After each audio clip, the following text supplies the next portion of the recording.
হাই friend, স্বাগতম জনাইছোঁ my YouTube channel SP ষ্টাডিলৈ। আজি 2 আগষ্ট আৰু ভিডিঅ'টোত দিনটোৰ কেইটামান ইম্পৰ্টেণ্ট কাৰেণ্ট এফেয়াৰৰ প্ৰশ্নোত্তৰ লৈ আহিছোঁ। আশা কৰোঁ ভিডিঅ'টো সকলোৱে ভাল পাব আৰু সকলোভাৱে লাভদায়ক হ'ব। আমাৰ এই প্ৰশ্নসমূহ যিকোনো প্ৰতিযোগিতামূলক অথবা কোৱান্টিটিভ এক্সামৰ কাৰণে ইম্পৰ্টেণ্ট হ'ব, কাৰণ যিকোনো প্ৰতিযোগিতামূলক পৰীক্ষাত কাৰেণ্ট এফেয়াৰৰ প্ৰশ্নোত্তৰ অহা দেখা যায়। আৰু ভিডিঅ'টোৰ ডিছক্ৰিপশ্যন লিংকত মই আমাৰ ফেচবুক গ্ৰুপৰ লিংকটো দি দিছোঁ। তাত গৈ আমাৰ গ্ৰুপটো জইন কৰিব। তাৰ পৰা আমাৰ আজিৰ PDF ডাউনলোড কৰিব পাৰিব। লগতে আমাৰ SP ষ্টাডি চেনেলটো যদি এতিয়ালৈকে ছাবস্ক্ৰাইব কৰা নাই তেন্তে প্লিজ চেনেলটো ছাবস্ক্ৰাইব কৰিব। তেন্তে বলক আজিৰ ভিডিঅ'টো আৰম্ভ কৰোঁ। 1 নম্বৰ প্ৰশ্নটো হ'ল, তলৰ কোনখন চহৰত বেণ্ডিকোট নামৰ ৰবটটোৰে নলা চাফা কৰা হ'ব? আৰু ইয়াৰ উত্তৰ হ'ব অপশ্যন গ গুৱাহাটী। গুৰুগ্ৰাম আৰু কয়ম্বটুৰৰ পিছত দেশৰ তৃতীয় চহৰ হিচাপে গুৱাহাটী পৰিগণিত হ'ল, য'ত নলা চাফা কৰিবৰ বাবে ৰবট ব্যৱহাৰ কৰা হ'ব। গুৱাহাটী বিকাশ বিভাগ মন্ত্ৰালয়ে এই বেণ্ডিকোট ৰবটটো উদ্ঘাটন কৰে। মেক ইন ইণ্ডিয়াৰ আধাৰত জেনো ৰবটিক্স নামৰ এক ষ্টাৰ্টআপ ইণ্ডিয়া কোম্পানীয়ে এই ৰবটটো তৈয়াৰ কৰে। তাৰপিছত 2 নম্বৰ প্ৰশ্ন, আইভৰি কোষ্টাৰ নতুন প্ৰধানমন্ত্ৰী হিচাপে কোন নিযুক্ত হয়? আৰু ইয়াৰ উত্তৰ হ'ব অপশ্যন নম্বৰ খ হামেদ বাকাইক। হামেদ বাকাইক। আইভৰি কোষ্টাৰ পূৰ্বৰ প্ৰধানমন্ত্ৰী আমাদৌ গন কৌলিভেলিৰ মৃত্যু হোৱাৰ বাবে দেশখনৰ ৰক্ষা মন্ত্ৰী হামেদ বাকায়ক দেশখনৰ নতুন প্ৰধানমন্ত্ৰী হিচাপে নিযুক্তি দিয়া হয়। এতিয়া আপোনালোকে কমেণ্ট কৰি জনাব, হিছেম মাচিচিক কোনখন দেশৰ অলপতে প্ৰধানমন্ত্ৰী হিচাপে নিযুক্তি দিয়া হৈছে? দেশখনৰ নাম আপোনালোকে কমেণ্ট কৰি জনাব। তাৰপিছত 3 নম্বৰ প্ৰশ্ন, ভাৰতৰ কোনখন ৰাজ্যৰ 3খন ৰাজধানী বনোৱাৰ বাবে অনুমতি প্ৰদান কৰে? আৰু ইয়াৰ উত্তৰ হ'ব অপশ্যন ক অন্ধ্ৰপ্ৰদেশ।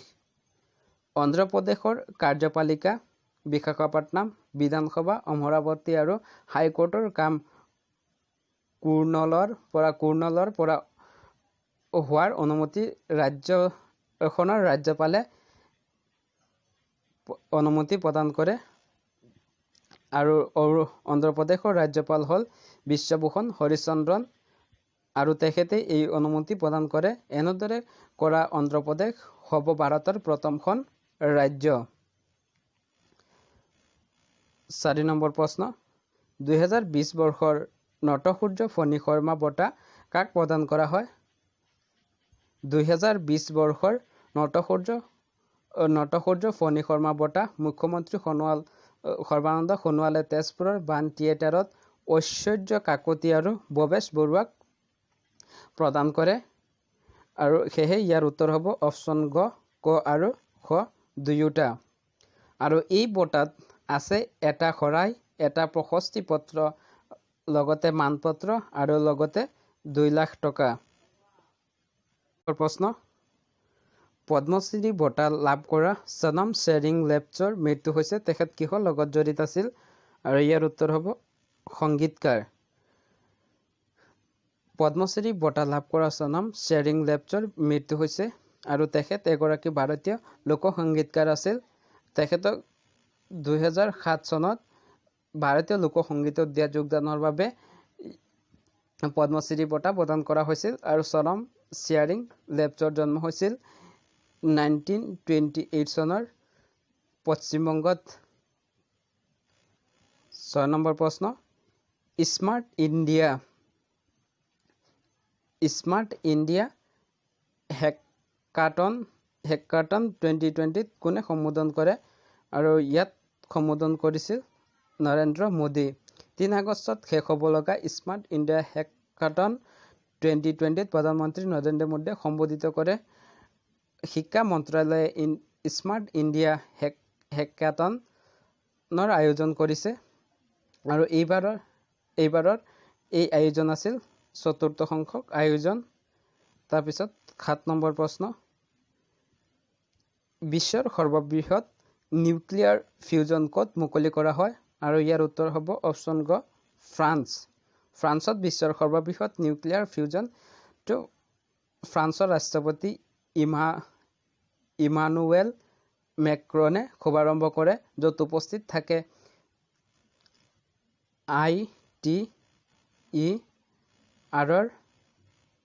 সদস্য ইউৰোপিয়ান ইউনিয়ন, গ্ৰেট ব্ৰিটেইন, চীন, ভাৰত, জাপান, কোৰিয়া, ৰাছিয়া আৰু আমেৰিকা এই কেইখন দেশ উদ্ঘাটনৰ সময়ত উপস্থিত আছিল। তাৰপিছত 8 নম্বৰ আজিৰ আমাৰ শেষৰ তথা 8 নম্বৰ প্ৰশ্নটো হ'ল ওৱান নেশ্যন ওৱান ৰেচন কাৰ্ডৰ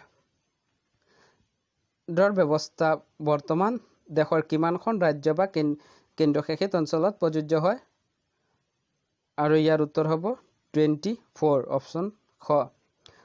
নতুনকৈ 4খন ৰাজ্য বা কেন্দ্ৰশাসিত অঞ্চলত ওৱান নেশ্যন ওৱান ৰেচন কাৰ্ডৰ প্ৰযোজ্য হোৱাত ইয়াৰ সংখ্যা বৰ্তমান 24খনলৈ বৃদ্ধি পাইছে।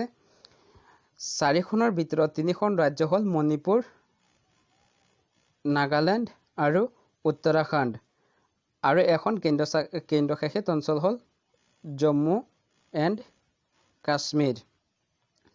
এইকেইটা আছিল আজিৰ আমাৰ আলোচনা কৰিবলগীয়া কাৰেণ্ট এফেয়াৰৰ প্ৰশ্ন উত্তৰ। ভিডিঅ'টো চাই কেনেকুৱা লাগিল কমেণ্ট কৰি জনাব। ভাল পালে লাইক কৰিব, শ্বেয়াৰ কৰিব। যিকোনো ধৰণৰ job update, daily current affair জিকে প্ৰশ্ন উত্তৰ পাবলৈ আমাৰ SP ষ্টাডি চেনেলটো যদি এতিয়ালৈকে ছাবস্ক্ৰাইব কৰা নাই তেন্তে প্লিজ চেনেলটো ছাবস্ক্ৰাইব কৰিব।